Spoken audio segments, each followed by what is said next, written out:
Целта им е да создадат хистерија, чувство на немир и страв кај граѓаните. Сомнежите се дека опозицијски партии стојат зад објавите на социјалните мрежи дека наводно водата во Скопје е небезбедна за пиење.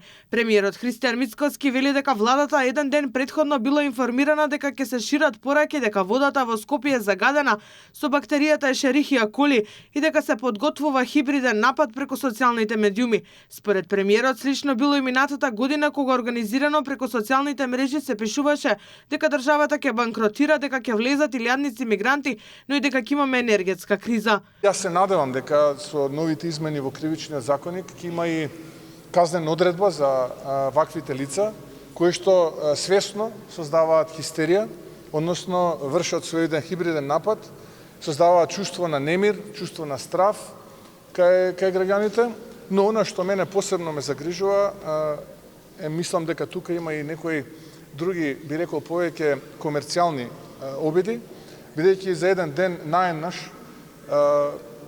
голем дел од маркетите ги испразнија своите резерви и количини на флаширана вода. Во гостиварските чешми од вчера тече пивка вода, но одговорноста за 5-неделната криза опозицијата е бара на погрешно место.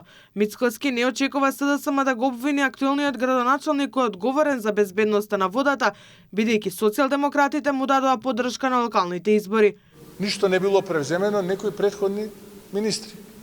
И ценам дека на тоа треба повеќе да се посвети опозицијата, да даде одговор, бидејќи тие министри дел се во нивните редови и можеби треба лично да ги прашат зошто не постапувале. Ние како влада обезбедивме преку, па би рекол, 4 недели секој ден од 2 до 3 шлепери вода, тоа се отприлика од 50 до 60 тона вода за пиење, додека не се прочисти доволно системот и додека параметрите не дојдоа на задоволителното ниво. Тој посочи дека и во минатото имало извештаи дека водата во Гостивар е со несоодветен квалитет, но не било постапено и нагласи дека за ова прашање веќе работат обвинителството и полицијата, каде истрагата се уште не е завршена и ќе продолжи се додека не се утврди одговорност на сите инволвирани. Во МВР тече истрага и за предизвикување паника во Скопје дека во водата наводно има бактерија, а досега на разговор биле повикани 13 луѓе кои ширеа информации по социјалните мрежи дека инфективна била полна со заразени од Ешерихија коли. Никој од нив на полицајците не им кажал релевантен извор за таквите објави.